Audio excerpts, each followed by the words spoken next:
Good evening, everyone, and welcome back to Issues with Wrestling. It's been a few weeks since we've seen each other between a combination of illness and obligations, but hey, we're back. And what a topic we have for you this week.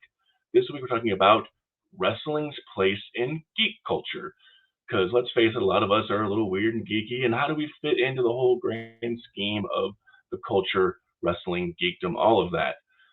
Joining me this week are two very fun guests. One is a lifelong wrestling fan and one of the love him dearly geekiest guys I know. We worked together at Blockbuster. That's how old we are. In high school and college, went with each other. Ladies and gentlemen, Heath Hillhouse. Heath, how you doing, buddy? Hey, I'm doing great. How's the audio sounding? Good, outstanding, good. We're good. Cool. Yeah. We're live, pal. So yeah, we're live, pal. Nothing can go wrong when it's live. And our next guest is one of the hot up-and-coming young stars of the Midwest scene. Ladies and gentlemen, the one-man zoo, L-Ride. L-Ride, what's up, buddy? Hello. Yes. Thank you for having me. Absolutely. So I guess the best way to get started with this is to ask, we'll start with you, Heath, first. What does geek culture mean to you? What does geek culture mean to me? It is life's blood. It is everything. As you said, I am kind of like, I do kind of sometimes think of myself as like an uber geek or an uber nerd. It's like there's not really anything that could be considered like geeky or nerdy or in some way have some sort of fandom that goes along with it that I don't find some interest in or have some interest in pursuing and digging into. And really, that's, I think, the definition of a geek or a nerd is that there's someone that can like dig into that like counterculture that exists and like take it into themselves. And it just is a way to reflect yourself and a way to express yourself, and something that I deeply love. It's honestly, these days it's become like, what is geek culture? It's pop culture. Like that's what it is. It's the zeitgeist, or zeitgeist, or however that's pronounced. But it's pervasive. Like you look at like the memes that exist and how communication works these days, and it's basically just our generation growing up to a point where we can say, hey, I watched all of this nerdy stuff, you watched all of this nerdy stuff. Like, it's how we can communicate. It's communication, honestly. All right, L-Right, same question. Like how Heath put it, pretty much spot on a lot of my thoughts, because in my brain, when people bring up like geek, like anything geeky, nerdy, it's like when I think of it, I think of everything in a way is someone being geeky. It's like people like, there's no more like in high school, there's the cliques of the jocks, the nerds, the preps. In geek culture, it's the same thing. It's literally everybody's the same thing. But in my brain, it's like, it's not jocks. You're a sports geek. You're a geek about sports. You're a geek about basketball, football, baseball. I might not be into that, but hey, that's the power to you. I'm a geek who likes Dungeons and Dragons and Funko Pops and anime and all these things. Like, I'm literally in a room that I've turned into like Avatar: The Last Airbenders on this wall. I have Funko Pops on that wall. Like, geek culture is the things that we can find that can be considered nostalgic and embracing. And then it's like, hey, I liked that show. You like that show. Now we can be friends through that one small bond. And it's something that geek culture is something that has grown from those old days of, oh, you can't be friends with me because I'm in the football team. And like, it's the old cliches you'd see in TV shows and movies. But now you see those guys all the time hanging out. You see the like quarterback hanging out with the guy who would be considered like the mathlete. Like, it's just a huge variety that joined everyone together. And I feel like that's the best thing about geek culture is it just grew and now everyone accepts it in one level or not. And you see right here, we had a comment, Jared Shannon, I paid to see L-Ride. So there we go. Money well spent. I guess my next question would be about that topic. You mentioned sports and stuff like that. Can a sports guy be a nerd guy? Can you be a nerd about football, basketball, soccer, hockey, or is it like only the geeky stuff? Oh, no, absolutely. Absolutely. One of my best examples I can even bring up for like that specific example is ironically through D&D. Like I never say his name right. Joe Manganiello. Yes, Manganiello. I am never good at saying his last name. I've tried it all the time. Yeah. But he has been like known for being this big. He's muscular. He's in like movies, and he's like a guy who looks like he'd be in sports, but he like literally plays live, like a live play D&D thing. It's a Critical Role has Travis Willingham, and he literally talked about in their book about how he was the guy who was not only in musicals and theater, but he loved playing sports, and he was like that combination. Now he's a big, well-known voice actor and D&D player. Well, it's yeah, like everyone.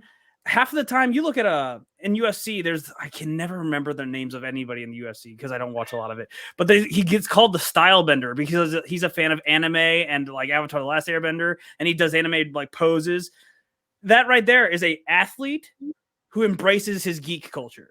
Well, it's like I mentioned in the article, Joe Manganiello and Vin Diesel are two guys that are avid D&D players that no one would, give them crap for it, but yet some people give crap for people who don't look like them for it. Right, like Big Show from WWE. He's played live action with Travis Willingham in D&D before. Ironically, playing a giant. Like it's a fun, it's a fun thing. So I mean, what you talk about D&D, you talk about anime. What other elements of geek culture do you take part in? Like, what do you do? What do you do outside of wrestling? That's geek. I'm a big I've recently gotten myself more into like role play games like RPGs. Like I loved and listened and watched a lot of D&D stuff for a long time, and finally got to actually play. It's actually why I have like a table set up behind me. I literally recently played finally with some friends. I'm a big video game lover. I'm a huge pop culture fan. Like when it comes to me and my girlfriend with like Maddie Monarch, like she was huge on music. I was huge into shows and movies. So like even my wrestling, I have took moves and ideas from watching fight scenes in shows or movies and incorporated it into my wrestling because it's just something I'm very close to. I've loved every little aspect. So when it comes down to it, I'm a very big movie aficionado. I might not know all the classics or anything, but I'm very into my movies, my TV shows, my cartoons.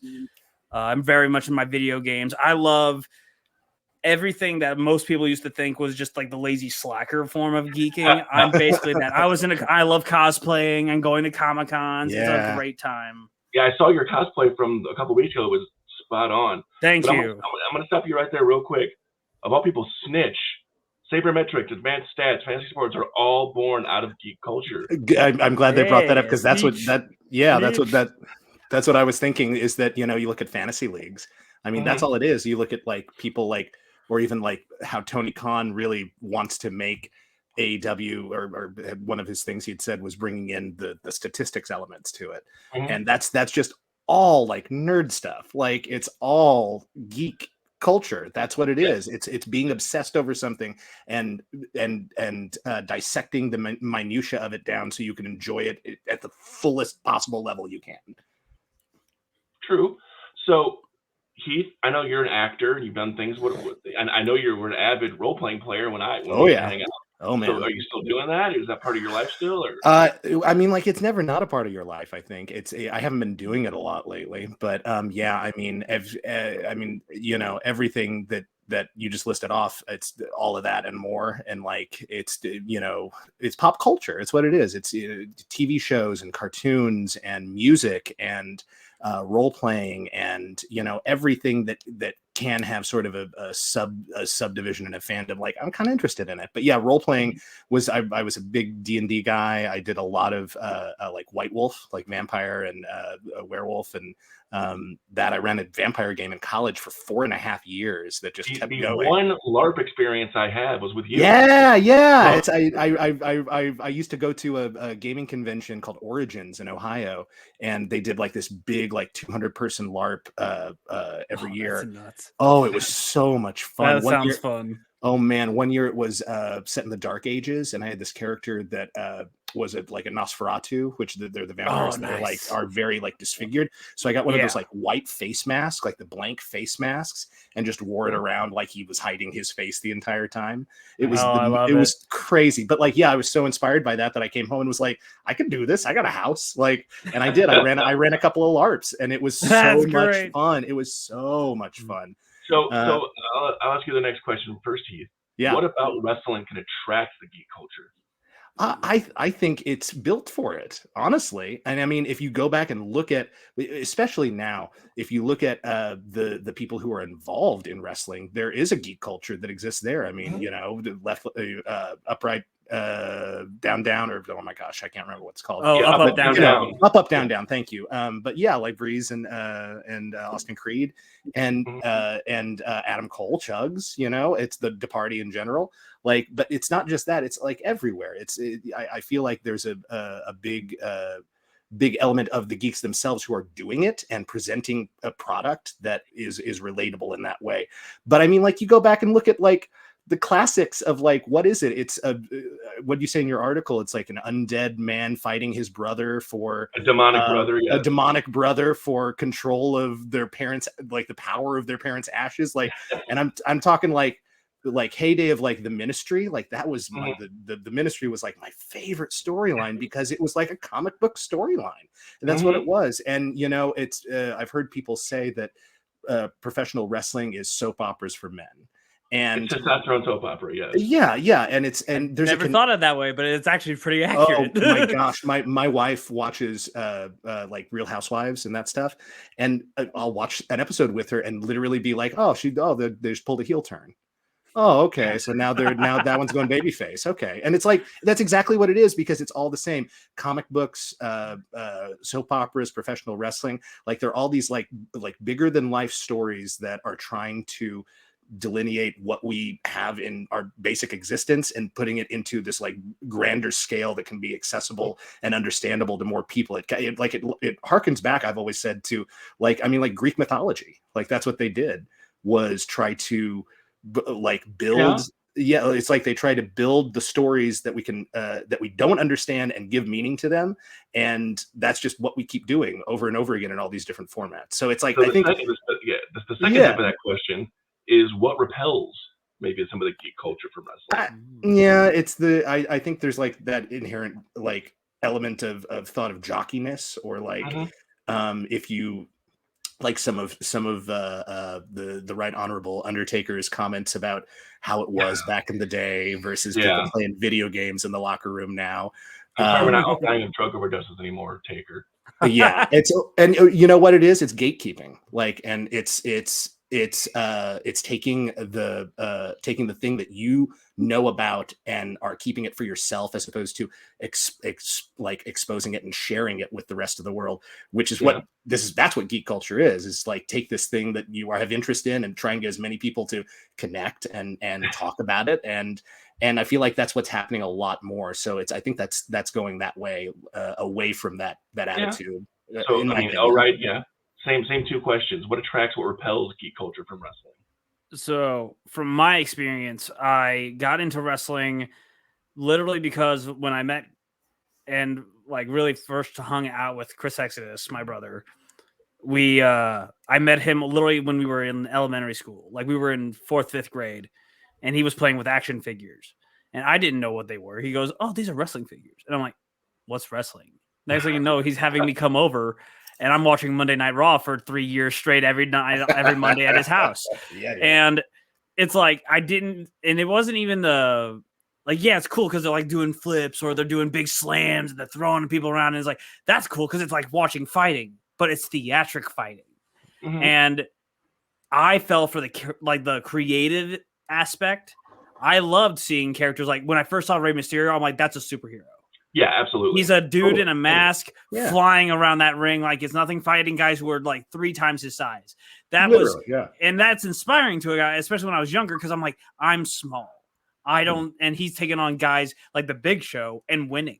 So it's like seeing creative gimmicks like Heath said about like the Demonic Brothers, so like Undertaker and Kane, seeing gimmicks like them, seeing Boogeyman, seeing Rey Mysterio, seeing like those guys who have gimmicks that are so large, it pulled at my like comic book loving geeky self. I wanted to see more of those. I wanted to see more of that. And I feel like just the general creativity of that type of thing. So like nowadays it was like probably closer to like Fiend and Bray Wyatt and stuff like that, or House of Black and AEW. Like they're very spooky and they have a different look, but it gets your attention. But when it comes down to it, a lot of the gatekeeping is a huge thing on keeping people out. And some people are just, they don't seem to have a capacity for it. Like, if I'm talking to friends who don't go to shows a lot, or they know about wrestling or they're fans, but they're not huge fans, it's like, if you talk too much about it around them, it almost dwindles down them wanting to watch it. I'm guilty of over-talking, over-sharing about it. Sometimes with people, I'll be like, oh, so this happened and this happened. Same. And then 20 minutes later, I'm still telling the story. I'm like, I've lost you, haven't I? Yeah, exactly. Because like, there's a friend of mine who I did come and talk to, and I try to purposely avoid bringing up wrestling a lot. Not like he doesn't have an issue with it. It's just it's the idea of, we hear about wrestling every time we talk. Yeah. So he's like, I don't want to talk about wrestling every time we talk. Let's talk about this thing or this. Maybe we're talking about anime. Maybe we're talking about just, hey, how's life going? So it's like, a lot of it is, maybe there's almost like, there's so much wrestling stuff now. It's like overwhelming for people who are trying to get into it. It's like, I don't know where to watch. I don't know who to look for. Who am I? So they rely on guys like us to try to give them a few people to look at. Yeah. And then you have to try to give them not only like, hey, look in the past and look at like greats that are passed away, like Randy Savages and Ultimate Warriors and all Rowdy Pipers and all of them, but you want to give like current people they can see on TV, and or maybe take them to an indie show where they can get a real feeling, because there's nothing better than watching wrestling live. And I love WWE and stuff. I barely watch WWE or AEW. I will go to an indie show and watch their matches far more, because they pull you in more. It's just so much live. So before we move on to our next topic, which we've already touched on a little bit, Snitch comes back with Chris Riddell's a total nerd for me, and Chris comes back with Leave Me Alone. That's just normal for those two. Those two are right in each other's throats. So, all right, we'll start with you. Talk about the gatekeeping a little bit. So is that part of nerd culture overall, or is that something that specifically affects wrestling? Because I'll tell you this. I've read comic books for most of my life. But like, when I first got back into them in my 20s, it was kind of really hard to get back, because people were like telling me, like, you don't want to read that, you want to read this. You know, it's like, but I don't want to read that. I like this. I want to read this. Exactly. Yeah. So gatekeeping, is that nerd culture in general? Is it worse in wrestling? What do you think? I think it's very just like very widespread. It's in everything. You can find gatekeeping, I think, in literally every aspect of your life. So it's like, I grew up as a huge Power Ranger fan. And as so, I've watched every season that came out. And then it's like, I found people who are like, you don't want to watch this one. You don't want to watch this one because it was like you and I actually had a conversation about this at one of a Dynamo show. We talked about Mystic Force. Everyone likes it, but it was brought out specifically because Harry Potter was really popular when it came out. They made sure, people like wizards, make Power Rangers who are wizards. It's like, love the season, great season, but it was done clearly because they were trying to make money off of it. And it's like, but it's like people, it's like, I don't want people to go, don't watch this because of this happening, because now it doesn't matter. So but it's like you said with comics, it's like, if I want to read a specific X-Men story, and someone's like, I've read that story, you should skip that one, you should go to this one. I want to know personally what happened in the story. Why are you trying to tell me to go to this? Gatekeeping's in everything. And I will just say, you got to just stick to what you like, follow what you want to follow. Because if you let people tell you, you need to do this or that, then you're just basically giving into peer pressure, and it's just making you go away from things you actually could very much enjoy. So are you excited for the new Power Ranger special on Netflix in a few days? I am super excited for that next Power Ranger. I've been waiting. Yeah, like very soon, right? It's supposed to be the 19th in like literally 10 days. It's supposed to be out. So he's gatekeeping. What do we do to prevent it? I mean, is it our responsibility as fans to try and squash that from people that do it, or? It's that's a tough one to tackle, because you can't push your beliefs onto other people as much as some people in the world try to do that. But what I can say is, I feel like, especially with the sort of advent of streaming and more and more content being online and more people being able to share and experience things, that it feels like to me that it's going away. In fact, it's going the opposite direction. It's like everyone wants to share and embrace and show different things. And like, there is that element of like, I I know so much about this, so you know, don't read that issue of X-Men, read these issues of X-Men. And let me tell you, all right, I'm a completionist myself. Like, it's you like, no, I can't just skip a story. Right. Like, what are you can't just talking be like, about? I'm already 5-7 books through, and you're telling me Yeah. to skip the next 3 or Skip 4 to the get story? to this? No, No, man. I absolutely- have them in my absolutely not. house. So I'll tell a quick Exactly. story. Heath and I used to go to the same comic book store for years. Yeah. And he was trying to get a full run of Uncanny X-Men as far back as he could go. And even though there was just gaps Love of those. stories that were just Mhm. dog water, he still bought them because he wanted that complete run. He had to have it. 100%. I It was- literally was. That's how I Yeah. was with Green Lantern. I have every single book of the Blackest Night series. Oh, I would not awesome. skip a That's a good single series, one of yeah. those comics. I have that whole, and I'm like, and that is one I will never part with. Like, it's like Yeah. I have comics I get rid of. Those are the like single comics I have, because I usually get like graphic novels now, Clutching just onto because them it's a like little Gollum, easier for me to yes, get yeah. more story. But I'm like, if you guys try to touch these, I'm Okay. pulling out the red ring. Like, you know, and you bring up a good point, because there are certain things you mentioned nostalgia earlier, and there are Yes. certain stories that resonate with us and connect with us. So I feel like some of that gatekeeping is transferring into people who are trying to defend the thing they love when it's being adapted for something else. Like, you see it a Yes. lot with the movie, the comic movie universes that are being brought together. And I think that's something we can work to fight against ourselves, because I Yeah. know I've had it. I know I've had that moment where I'm like, that's not, what do you mean that's what was it, X-Men First Class, when it was Alex Summers was Havoc, and it was like, that, wait, why is he back there? He's Cyclops' brother. They should be Right. in the That same, like, happened. that timeline. I was so doesn't- confused. I was like, doesn't- wait, hold, right. what? Hold, Well, wait. I mean, to tie it into like television and movies with wrestling. Like, Yeah. when I watched like Ready to Rumble, I was like, this is not how wrestling works.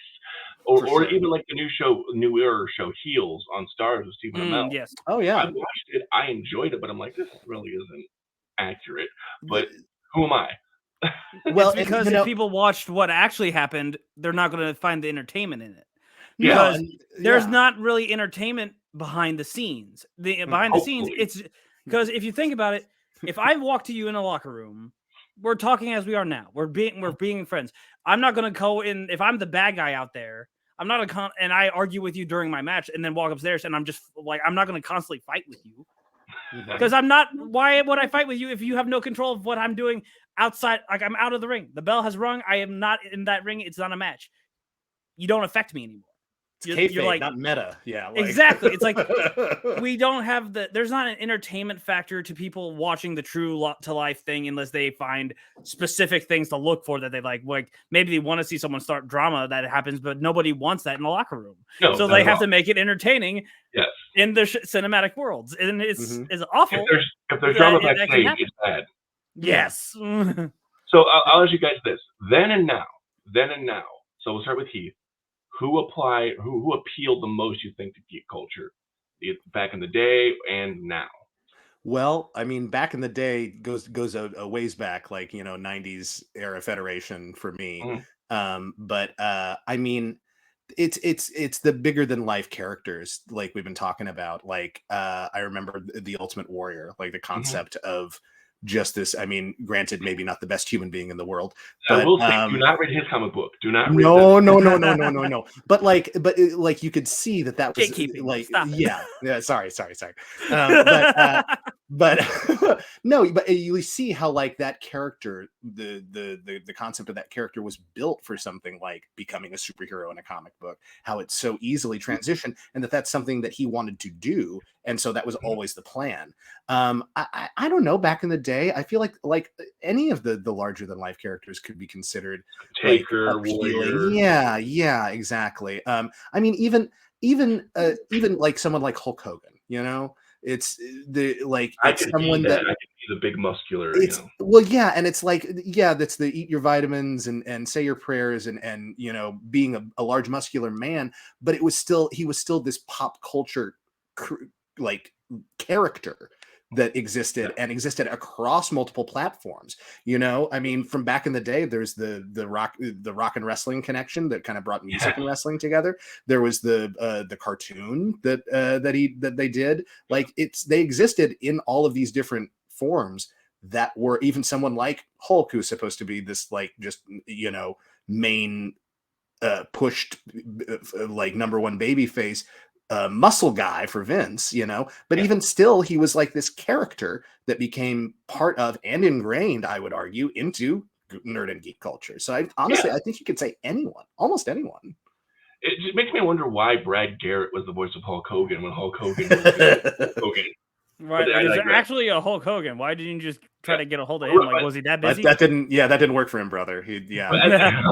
No. As of now, I think the people that appeal to geek culture the most are the actual geeks. Your Austin Creed, your AJ Styleses. Mm-hmm.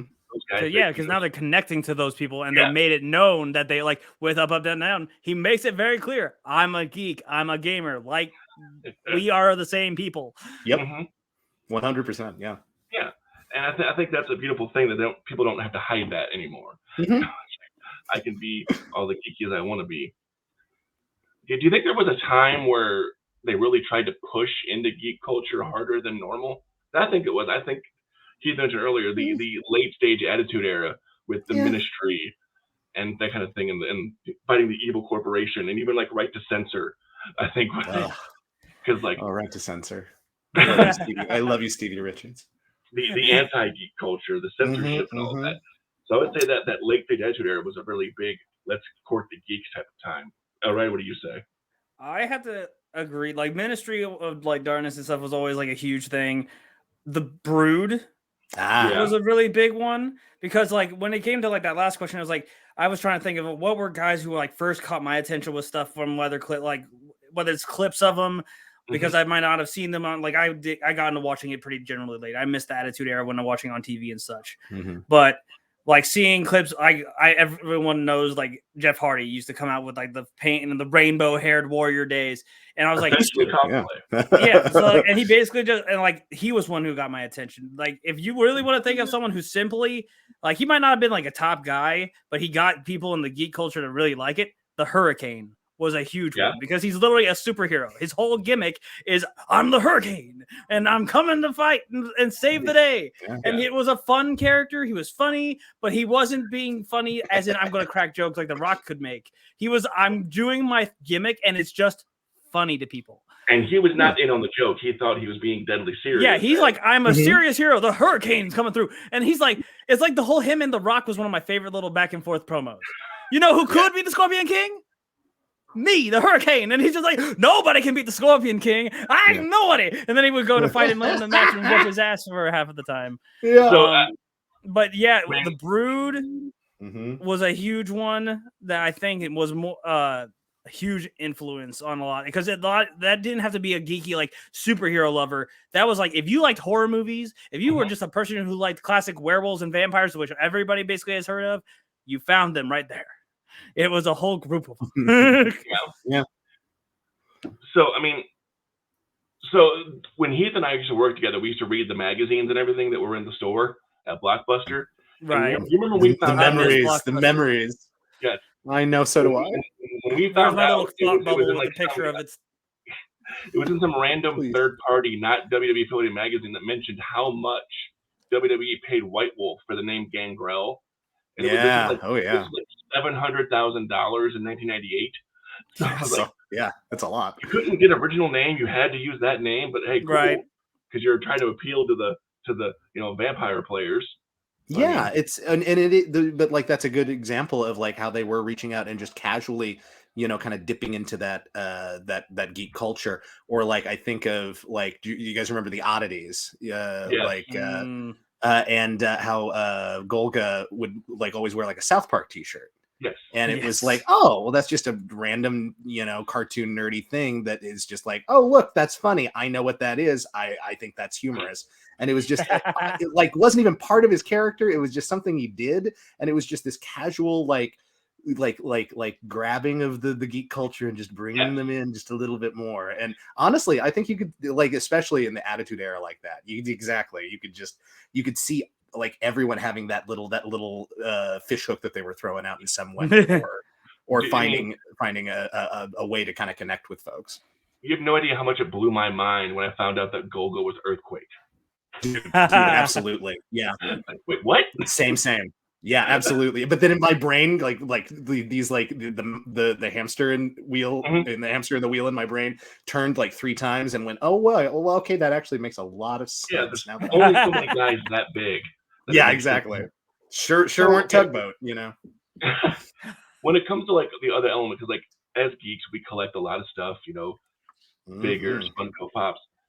Someone made a joke one time because I collect wrestling action figures. Go figure. And I was like, so many people do. Yeah, you're taking that from a child. Like, no, I'm not. People that buy wrestling toys are mostly adults anymore. Thank you. Facts. Just like most of these toys. 100%. Yeah. So I mean, what do you collect that is part of either geek culture or wrestling culture? All right. Honestly, I am probably the one who has the least wrestling memorabilia that I've ever like purchased. Like I have old little belts and stuff from when I was younger. But I don't really go out a lot and because like I said, I don't follow a lot of the televised wrestling anymore. Yeah, sure. So when it comes down to it, like when it comes to geek culture, I'm not very heavily geeky about other wrestlers. Like I am very supportive. Sure. And I love to follow their like journeys and because it motivates me and it like inspires me. But a lot of my stuff is I don't really collect a lot of wrestling figures or anything. Like I'll see a figure like a Funko in a store, or I'll see a really cool action figure. I'm like, okay, that's really cool. But it's like I have these friends who I know have walls lined with these things, and it's just and I just I've never been one of the guys to collect them. I don't know. I know at one point I used to be very heavily into like just collecting their shirts. I used to collect a bunch of old shirts and stuff. And then as I grew out of them, I'd give them to friends who I knew would still wear them more than I would. And but I've never really been a big collector of wrestling related merch or anything like that. All right, so Heath, what about you? Wrestling merch, geek merch. What do you have? I was gonna say I'll make up for you, Elride, because there's not a whole lot I don't kind of collect. But it's like I understand what you're saying though too about the fact that like you are doing it now though you are a creator yourself, so you put the time and the effort into creating more product for others to kind of enjoy and consume and collect.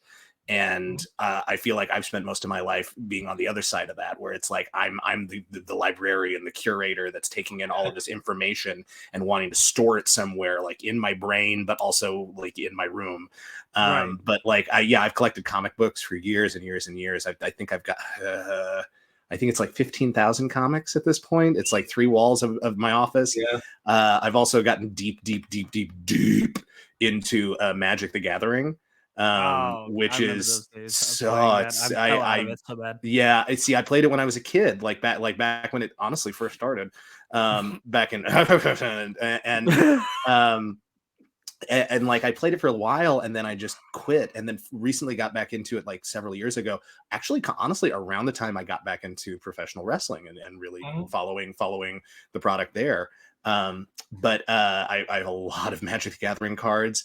And in fact, I'm working on kind of selling some of those now to hopefully start doing some like content creation myself. But like those and like, I mean, everything like Hero Clicks, like there are these like little, I loved Hero Clicks. Collected the heck out of that. I used to have so many of those. Yeah, it was so much fun. I had this cool little Spider-Man who's on a light post and like, that was a good one. Yeah, totally. So here's one, another comment from a viewer. Jared says, Ember Moon from NXT. I think she had a ton of geek attention with the characters she had. 100%. The theme song mixed with the contacts she wore. Also with the early NXT days of Asuka's That's run. a good shout too. Yeah, for sure. Yeah, definitely. Like another one that kind of TJP was a big one. Oh yeah, when he came out, he had the video game 8-bit sounding music. Everything about that. Totally. He immediately sounded like a game. So like that's another one that kind of. So we'll go with acceptance next. And all right, we just talked about it a little earlier. You went to a convention not long ago. Yes. And you did some great cosplay. Did you tell anyone there that you were a wrestler? Actually, one of the people Maddie really wanted to meet, because this was one of her first really big conventions. Yeah. Jungle Boy from AEW was there. Oh. Along with Mercedes Moné was there, as everyone who might not for some reason know who that is when they're on this cast about wrestling, formerly Sasha Banks. But Sasha. No, but we met with him, and of course I'm like, Maddie, if you don't tell him, I'm telling him. Like, we're Yeah. going to be like, hey, fellow wrestlers, but we're from 4 hours away. And it was fun because, like, so we talked a little bit about that, and then we'd walk around, and there's little things that happen where I'll bring up wrestling, and it happens often when I'm with Maddie. Imagine that. Because we would, one day we went out to St. Clair Square for the mall just to kill time on a free day we had and look into some things. And we went into a store called FYE, which has a lot of nerd culture and stuff in there. Like, you have Japanese foods, and you have like t-shirts of all sorts of shows and anime and all that stuff. You have Funkos and all sorts of collectible stuff. And we ended up buying some D&D shirts there. Just simple, like, shirts. She wanted to get one that matched, so we got them. As we're walking up to the stand, I hear the cashier talk to his coworker saying, "You'd be really good in wrestling." And I was just thinking, and Maddie's not paying attention. I'm paying attention, and I'm hearing him, and she's not hearing it. I'm like, why does this happen every time? Like, this happens all the time with us. And then he chimes in. Then the cashier chimes in, and he goes, "Sorry, excuse me." And I was like, because Maddie was like, "What?" So one is she didn't hear what they said, but I registered it. Now they are not registered. They registered that I said something, but not fully as Maddie's fully registered what I said to her. And I'm like, it's funny that you guys brought up like being a wrestler. And then the guy goes explaining, "Oh, well, she has like broad shoulders." And I'm like, "She kind of looks like she could do, I could see her in the WWE." I'm like, "Oh, well, that's just really funny." And they're like, "Oh," like, and they're like, seem like they're almost like we're trying to insult them.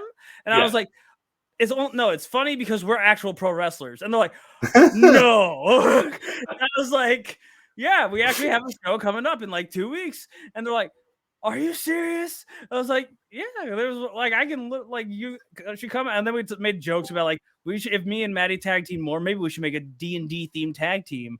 Like, that's awesome. Who should go first? Brings out a D20. Roll for initiative. Yeah, there you go. And he immediately popped so hard. He's like, "I would be so about this. Do it, please." Someone get Brandon Cutler on the phone. Yeah. Oh, yes. You have felt pretty accepted in geek culture as a wrestler then? Yes. Every time I've brought it up, it's almost always in somewhere that's heavily influenced by geek culture, whether it's a comic shop, a convention, someone who's just talking about something that is in a way to everyone accepts as geeky.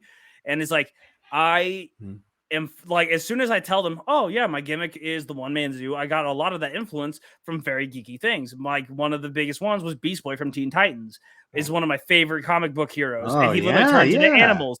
My gimmick is I can harness the power of animals. So it's like Animal Man, Vixen, Beast Boy. These are 3 influences. And there's so many more influences to my stuff. It's everything I can find. So it's like, I'm so happy to find how welcome and accepted.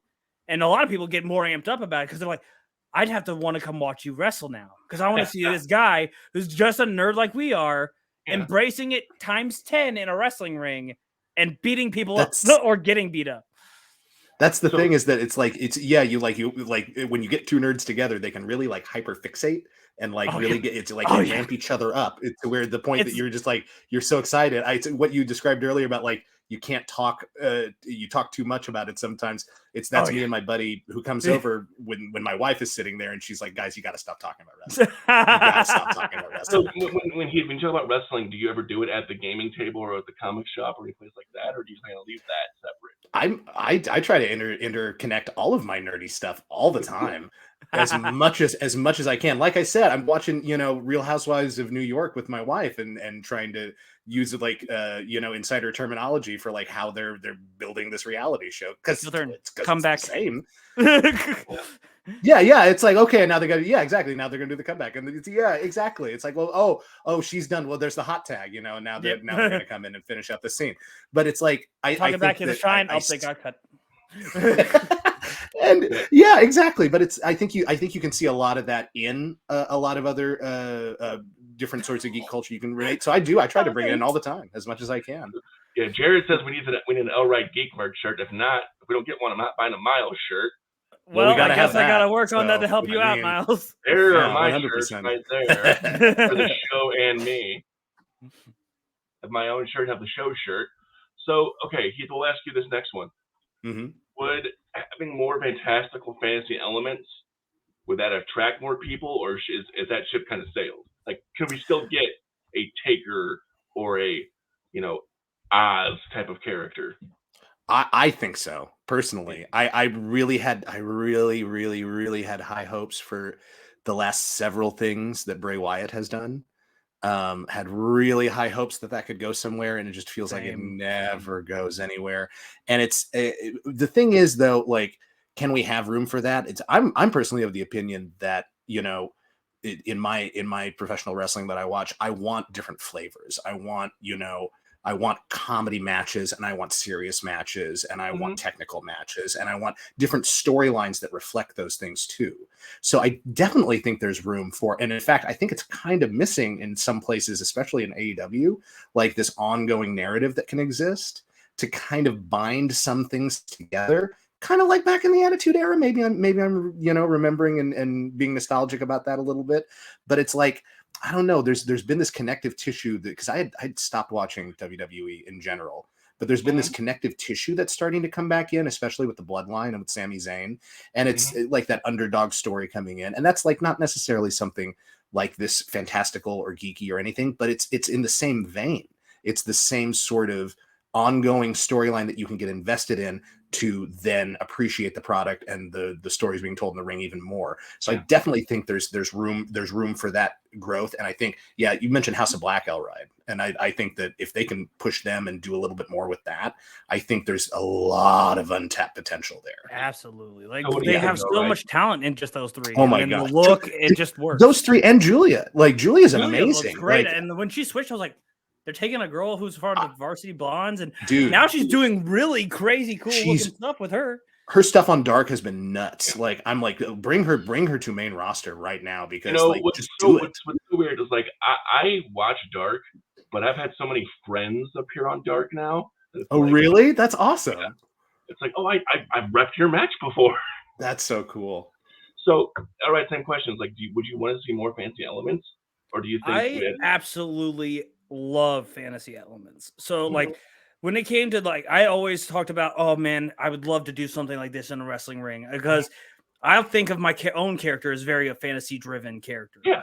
It's the whole point of my thing started off as like, how do I make it work with my thing? Because obviously, like, I love Beast Boy. It was the first influence for it. I can't obviously transform my whole body's physiology and my anatomy to be an actual, like, tiger. But how can I involve something that makes it not green? Yeah. And I'm not green. But that'd be a lot of work to do. But it's like, I love the aspects of when you watched even like Dexter Lumis isn't really a supernatural character, but when he did the whole thing with Miz, like, then all of a sudden the ring is getting cut open and he, like, is pulling him in. It made me think of the old days of Kane. Hand burst through the ring and all of a sudden he's dragging you to hell and fire shoots out. I always want to do a spot where if I, for some reason, had that right feud, I grab the guy and I'm starting to drag him under, and all of a sudden we have like a smoke machine under the ring or something, and fog goes out, and all of a sudden there's just no sound. Lights go out and everyone just hears nothing. I want to do crazy shit. I want to do it so bad. I love the character for Dexter Lumis. It's the drama, man. Dexter Lumis is the laziest booking ever, because you take the character Dexter from the show, really rip it off, and just call him Dexter Lumis. You could have called him anything else. Right. But it's like, I love and I believe full-heartedly that there are so many gimmicks that could work really well and be very, I feel like it would pull people in more. Because if you fell out because you're not seeing all that, and now you're just seeing a bunch of guys who everyone's just like, oh yeah, it's just a guy who looks like any other jock. Why not add like 2 or 3 more people who have maybe a little more fantasy-like gimmicks? Because now you're having a guy who's like, I'm looking for that guy who has a crazy gimmick where that promo package is like, we have phenomenal promo making, like, athletes out there. And how great can it be if they, with the ability of like AEW, WWE, they can easily make packages where they're like walking through the woods and it looks like something you're watching a horror film's trailer. Yeah. Like, I love that stuff. And I'm so happy that like Maddie has loved video editing. So it's like, she's talked about, hey, would you want to do more stuff like that? So it's like, we don't even have the ability for me to possibly do that just from little promos for my area. It's like, I want to be that guy who's maybe the newest fantasy guy themed gimmick in the area. I want my stuff to stand out, and I'm working on making that factual. I want to be the newest. I want it to be where my gimmick is seen as spontaneous and wild, like how people saw Boogeyman, because he came out in smoke. He would do the whole bashing a clock on his head and whatever. But at the same time, it takes those aspects of someone who's seriously fighting all the time, and like, so maybe not an Undertaker who's like both fantasy and the brawler because he had like the MMA kind of gloves and stuff, but maybe someone who's more like, if I took the striking of someone like you see Mike Bailey's on the independents, we have all Mike Bailey, taking him but giving a supernatural twist of like a Boogeyman, that is like a dream, is if I could pull that off somehow. And I think it's also unique because I'm a guy I'm 5'9", 5'10". I'm not the smallest guy. I'm 215 pounds, but I'm able to pull off moves like cruiserweights, and I'm able to pull off some moves that are known for bigger guys. I'm weirdly in the middle, and I want to take advantage of that. So, I mean, okay, in our age of, so Heath will go to you with this one. In our age of social media, where wrestlers aren't in their gimmick all the time, where you hear like Luchasaurus will tweet as a regular person with a master's degree and all that, does that take you out of it at all? Or is it like, being an actor, do you expect to be an actor in character all the time or stuff like that? So now to be fair, I do believe that the kayfabe character of Luchasaurus does have a master's degrey in history. I think that was established. Gimmick was like, I have a master's degree in intelligence. Yeah, exactly. But like the fact that it's like wrestlers both have to exist as their character and exist in real life now. I've been thinking of this as like the meta age. It's like we've had, the Attitude Era and Ruthless Aggression and all this other stuff. And it's like, this is the meta age where, everybody understands that kayfabe exists and understands that these are characters that they're playing and understands that they have a real person underneath. And the best characters I've found that I've enjoyed are the ones that seem like they're reflections of yourself. Like it's you're finding the bits of yourself and then blowing them up to these larger than life proportions. So in a way, it's kind of like they're integrating the character into their personality, but it's at the same time though, no, you gotta have that separation. Like if I'm doing a play, I just got cast in a musical here in town, and if I'm doing that play, like I'm playing a police officer. And I'm not going to act like a police officer on social media. Or like, hey, I need help over here. Yeah, exactly. Like I'm not going to be like doing traffic stops or anything like in my own life. But it's kind of, I feel like it's kind of the same for wrestlers. And again, as a complete outsider, not in the industry and filthy smart, but like it seems to me like there is that separation that exists, but it's so like weird and tenuous now that it's actually makes everything more interesting. Like it does make like things like AEW started doing All Access, where they're doing like this sort of reality show behind the scenes, and it really and like you can go back to other stuff that was like Total Divas or like whatever what was the Miz and Mrs. or whatever, and those are a little more on the side of like, oh, this is a reality show that we're just making. But like some stuff like and some stuff, and especially like stuff online like BTE or like any like vlogs or like podcasts that wrestlers do now, because there's a plethora of them. Like they all kind of blur that line between narrative and keeping character and being the real person. And I think that's a beautiful thing as an actor, as a performer. I think that's something that is it elevates the performance even more, and elevates the story even more, and elevates you as an individual performer yourself even more. Yeah. So I think it's a great thing, and I think it's something that's necessary and something that is being done very well right now with the advent of social media. So I'll ask you, I'll write the same question, but I'll add a little caveat to it. Do you tweet social media as the one-man zoo, or are you the human side when you do it? Very often it's just me is my normal self outside when I'm on social media, because it's just for a lot of people who've watched my matches, seen my promos, seen my pictures, I have solid black eyes. I wear those to help me get into the character of, this is not just human. This is where the animals have bonded with me to give me the strength to do what I do. So it's like, when I don't have those in, it's almost like when you watch a luchador put on a mask. It's like, I feel like if a mask is on, you're that person. I mean, like, if you look at it like a Rey Mysterio, I doubt that there's much difference because it's Rey Mysterio. He's Rey 24/7. Like, the mask is a family thing. But you take it on to like someone who I'm like maybe Luchasaurus as a good example. He's not going to be the same guy under that mask. He's going to be so it's like I talk to the fans and interact as myself if they comment. I don't go out the way to make multiple accounts on Facebook or Twitter because I'm already really pretty bad about using social media to honestly interact with fans. I have a Twitter to follow into like certain things. And I only think I honestly have a Twitter because I was told, oh, Twitter's pretty good for wrestling because you can follow and like you can see a lot of stuff. And honestly, it's been proven to be mostly factual.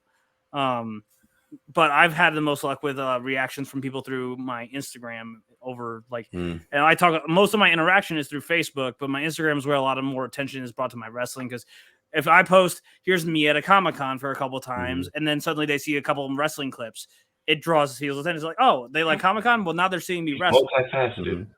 So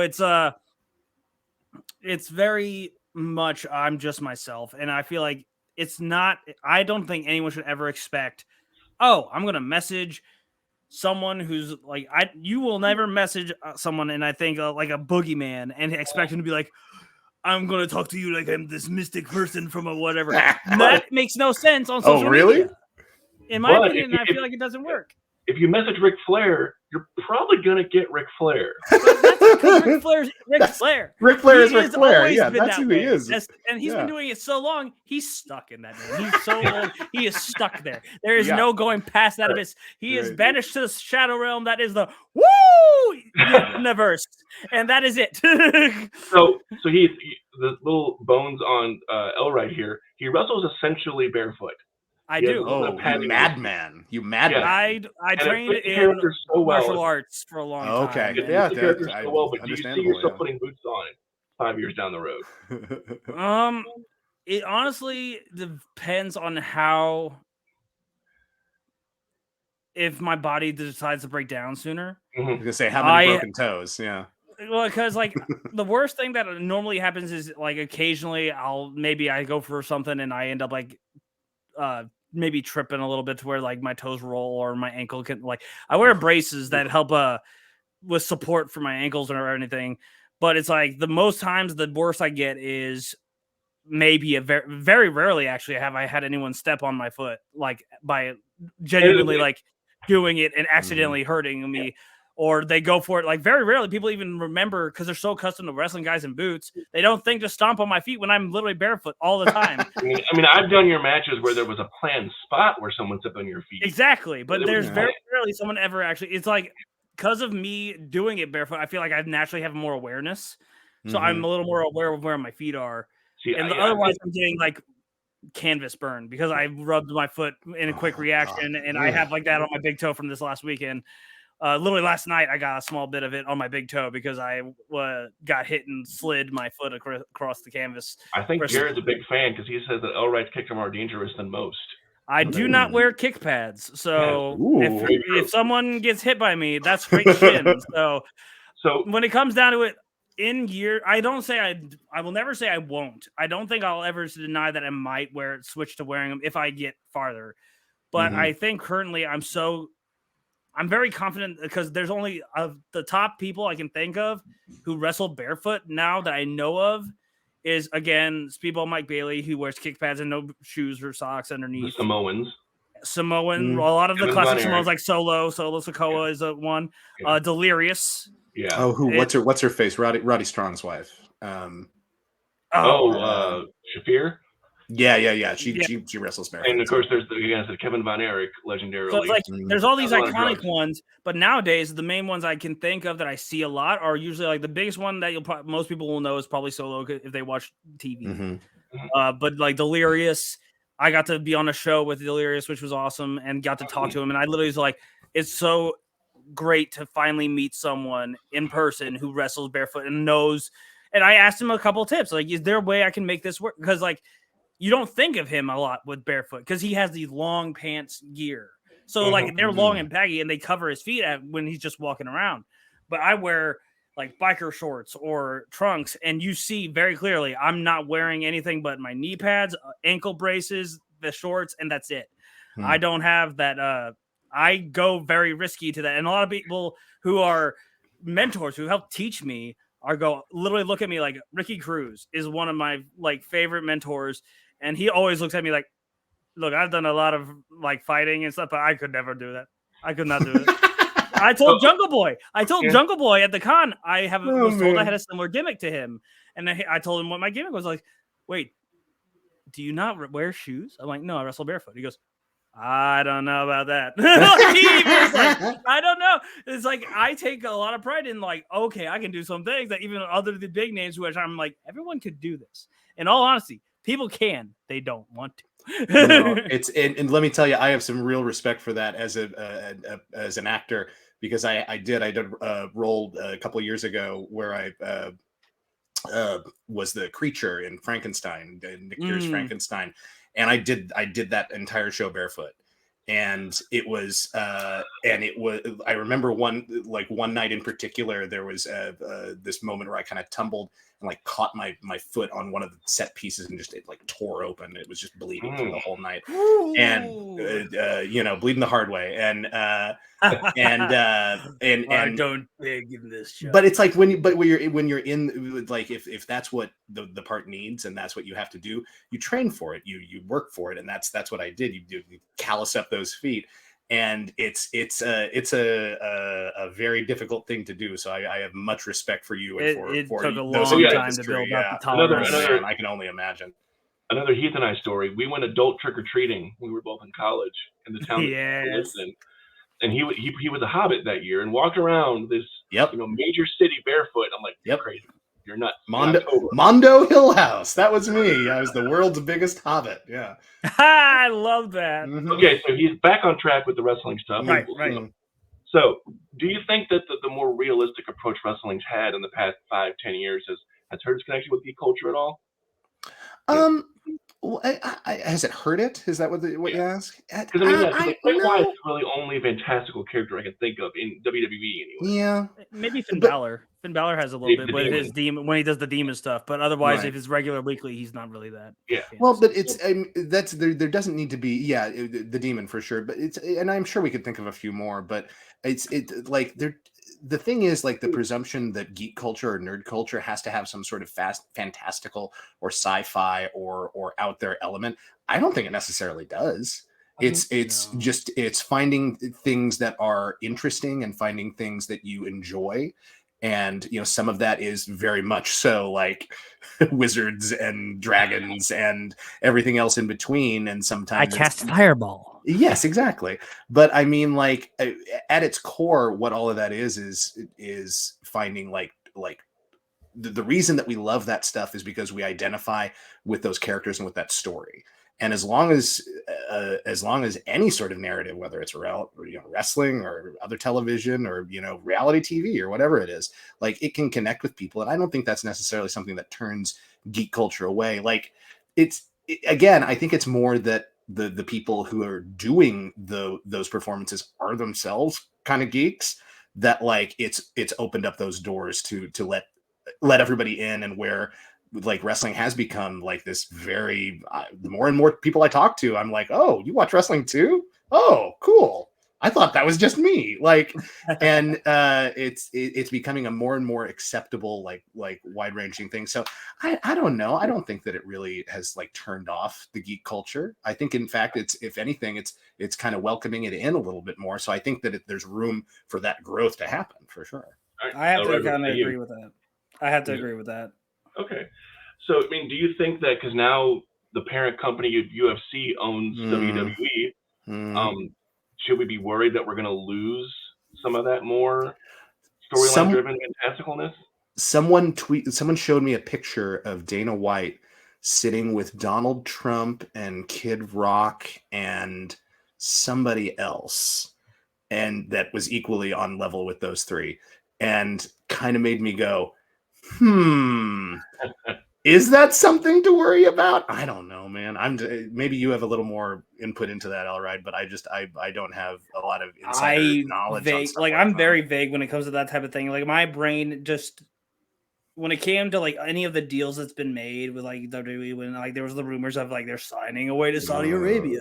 It's like I don't know what to full like. I believe that they have signed with under like UFC, like fully jumped in, but UFC alone has had work with wrestling before.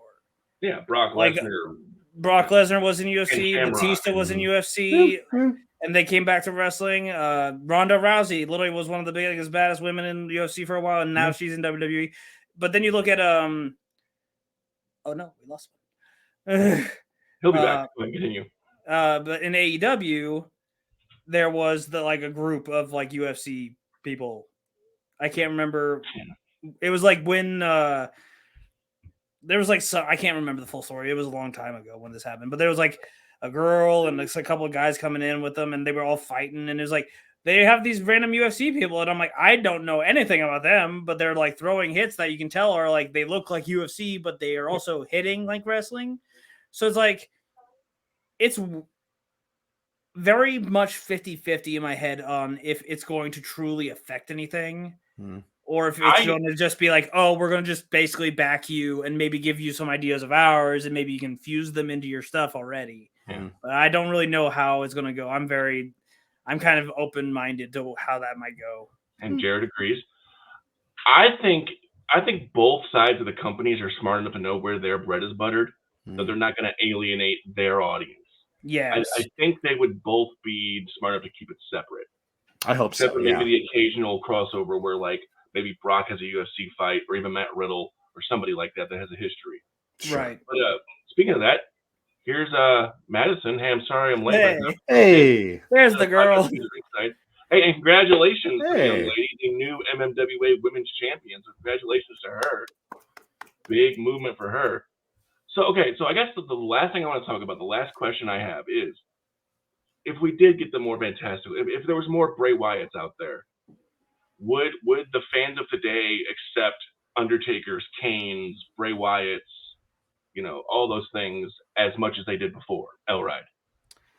I believe that nowadays they would accept them. Maybe it depends on the person. I feel like with how much geek culture has grown, it's very likely they can fall heavily into them if they are used right. Because it's a lot of people like have fears when they find out, oh, their favorite wrestler from the indies is getting put on the WWE because they're like, are they going to get used right? Like Ricochet, only recently have I fully seen that he's starting to get used a lot more with Braun. But when he first came in, I saw him doing like a cool few matches, like the whole Velveteen Dream and him, and he like front flipped over the ropes, lands on the outside, and goes, "It's like I can do anything you can do." He does that flip, and he goes, "Show me." That's a huge thing, and I'm like, "Hell yeah!" Because again, Ricochet's a superhero. He breaks physics. He does not make gravity does not make sense with him. But then, bigger than life character, exactly. So it's like. I feel like as long as they planned it, because like when they first brought up ideas of like the Fiend or the super darker versions of Bray, and then it's like everyone would love to see a match of the Demon King, Finn Balor, and him, which I think they actually did. But it's like those are the things I think a lot of people like. If you can really take advantage of gimmicks that are supernatural or super fantastical or just over the top in general, whether that's not even actually fantasy related, you could make great use of it in a sense of if this guy's whole thing is he's got a demon in him, like Finn Balor's like, I got this Demon King within me that comes out when it's a serious fight. And then you have maybe another character who's supposed to be like psychotic or he like, for just the lack of honestly, a lot of examples, like if there was something with my gimmick, like it's like I'm very spiritually driven by forces beyond his own. They could easily make the promo packages and everything look amazing to draw those crowds into the big matches. That's what he's saying right here. They would criticize the product and say they were copying someone else, but it would ultimately grow on the fans. I can agree with that. I have to agree with that, as like he said. So he what to you? I mean, final thoughts on that? Like, I'd argue that it's not so much that would geek culture accept that, it's would the already existing fan base of wrestling accept that. I'd also argue that maybe that is kind of one and the same, that most wrestling fans are kind of geeks these days. Like, but wrestling is geek culture now. It is. That's, I mean, like, that's the thing. Like, this whole conversation leads to saying, like, yes, the answer is yes. And so, like, would they accept it? I would. I'm longing for it as a lifelong wrestling fan, like some more fantastical elements. And again, like this, like ongoing sort of connective tissue narrative to kind of push things forward and like create the great stories that were built on just rivalries in the past, but like actually use like some other nerdy stuff that we like and just, dig into it and make it happen. I think it would very much be accepted. Okay. Oh yeah, because just think about it. Like, if you aren't a fan for wrestling because of fantasy characters, that's fine. Maybe you like just, I like to watch the idea of this fighting aspect, maybe. Because some people, they like fight choreography in movies or something. Sure. Maybe that's what they want to see. Well, now, if you bring in a fantasy character that one guy likes, and his best friend is a guy who loves the fighting aspect, that guy wants to watch that fantasy guy get his ass kicked. Yeah. This guy wants to watch the magical power take over. And then you guys got two guys something for everybody. Like, no, my guy's better. And what happens? Now they're getting their friends involved. Now they're wanting to watch it and be like, I'll see what this is. There's always... Oh, I'm sorry. Go ahead, Chris. Some people just want the combat murder gymnastics. Yeah, and there's always going to be the Jim Cornettes of the world that are going to crap a brick when they see stuff like that. But he hates anyone with long curly hair. Let's not get started. It's the fact that his whole thing with Kenny Omega, who is, in my personal opinion, maybe the best professional wrestler around, or at least up on that level. It's just the fact that he's like, he's performing too much. It's like, yeah, he's performing too much. That's the point, Jim. That's wrestling. Like, that's wrestling. We talked about it before on the show. Yeah. The era of Reigns and Lesnar is not the era of Hogan and Flair. It's different. And no, it is. Yeah. The era of Hogan and Flair is not the era of Buddy Rogers. It's just different. So, Jared, I have one more comment. Here's a big question off topic. For the past hour, Miles has been drinking a can of Canada Dry. Is it empty yet, or are they on the second can? Actually, on my third can. Thank you very much. Wow. I love ginger ale. Trick. All right. Canada Dry. So, okay, all right. So it's time to go. So, all right, throw out your socials where people can see you, how they get a hold of you, whatever you want to throw out there. All right. Well, the best ways to find me, if people want to follow me on Facebook, I'm just by my actual name. You can look up Elride and you'll pop me up because I have it as a nickname set on there. On Instagram, you can find me at it's OMZ Elride. There's a period between all of the letters, so it actually looks like it stands for like the acronym of One Man Zoo. And then if people want to follow me on Twitter, I go simply by Elride OMZ. So it's just backwards with no dots in between. Okay. And same question, Heath, where can we find you? And where can we see you coming up? I've got I am also on the Facebooks just under my name. But I have recently got on Instagram. It's FAIN_88, Fain88 with the underscore. Or you can just search my name. But I also do a podcast. It's called Frightmare Theater. And it's essentially like radio plays, kind of in the same vein of like Twilight Zone or like The Outer Limits. And we've got a full season up. We're working through a second season right now, so you can find that wherever, like on Spotify and wherever you can find podcasts available. And then should maybe have some more things coming up in the future. It's still planning stuff, but we'll see. Okay, so gentlemen, thank you so much for being here tonight, and you've been great. But we bid you adieu, and I'm gonna do the closing right now. Thanks, guys. Thank you for having me on. You. Appreciate this. We'll be right back. All right, guys, that's going to do it for this week. Thank you so much for this. It was a fun topic. We had a great talk. And as always, Issues with Wrestling is a proud part of the I-70 Sports Media Empire, where our passion is our profession. And as always, if you want to buy my merch one more time, put it up there in the comments. There's Christopher Miles t-shirts. There's also brand new IWW Issues with Wrestling t-shirts you can get. Buy them. Support your favorite referee. Come on, people. But until next time, I'm Christopher Miles, and I've got issues with wrestling.